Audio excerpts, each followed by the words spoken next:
कभी कभी रात के सन्नाटे में या सुबह की पहली किरण में दिल में कुछ बातें चुपचाप दस्तक देती हैं। ऐसी बातें जो किसी को बताई नहीं जाती, बस महसूस की जाती है।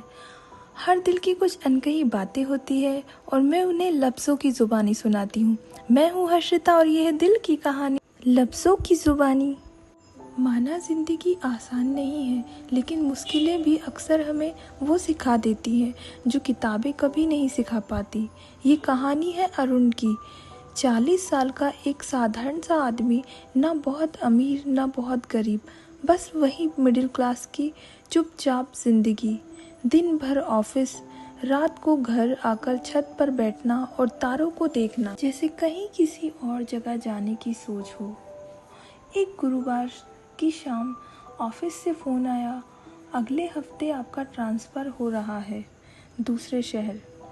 अरुण ने बस ठीक है कहा, लेकिन उसके अंदर कुछ टूट गया। 15 साल पहले ऐसा ही हुआ था। वो अपने गांव में था, छोटा सा घर, मिट्टी की खुशबू, खेतों में हरी हरी फसल और बरामदे में बैठे उसके पिताजी। उस दिन अरुण ने कहा था, पिताजी मैं शहर में जाकर पढ़ना चाहता हूँ। पिताजी ने अखबार नीचे रखा, थोड़ा चुप रहे, फिर कहा, जाना है तो जा, लेकिन याद रखना वापस लौटने का रास्ता हमेशा खुला है। लेकिन अरुण ने कभी वापस मुड़कर नहीं देखा। शहर, पढ़ाई, नौकरी और फिर वक्त के साथ फ़ोन कॉल भी कम होते गए। अब 15 साल बाद ट्रांसफ़र की खबर सुनकर अचानक उसे अपने गांव जाने का मन हुआ। अगले ही हफ्ते अरुण ट्रेन से गांव पहुंचा। घर के बाहर नीम का पुराना पेड़ अब भी खड़ा था, लेकिन दीवारों का रंग उखड़ चुका था।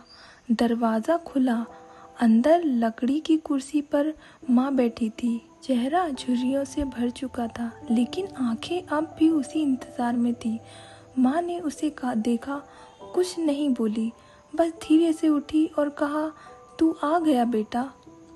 अरुण ने झुककर माँ के पाँव छुए। उन पाँव में अब भी वो अपनापन था जो शहर की किसी सड़क पर नहीं मिलता। माँ बोली, तेरे पिताजी पिछले साल चले गए, आखिरी वक्त तक कहते रहे मेरा बेटा आएगा, शायद मैं उसे एक बार देख लूँ। अरुण की आंखों में आंसू आए।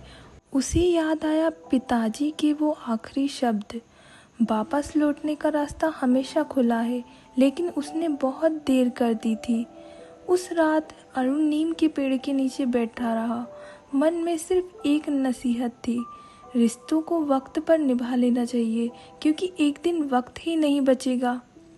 माना जिंदगी हमें दूर ले जाती है, लेकिन असली सफ़र वहीं पूरा होता है जहाँ से हमने शुरुआत की थी।